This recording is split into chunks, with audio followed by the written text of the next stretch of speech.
桜見子くしゃみしたのは弟。有識者あなた一人っ子って言ってたでしょ。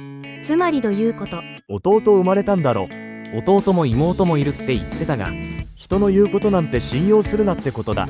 嘘つくと大体どこかでやらかすんだよね。しかもボロ出さないかストレスがやばい。ホロって園社も会社もコンプラ意識低すぎるのがな。二次ホロは終わってるよな。嘘ってつけばつくほどほころび出てくるんだよね。配信には必ずマネージャーが一緒にいるものだからそいつだろ。でビッパーが言ってたけどその言い訳じゃいけなかったのか。ライブで破綻なく嘘を貫き通すの無理っしょ。それができないなら正直にやるしかないよね。親の再婚、神だろ。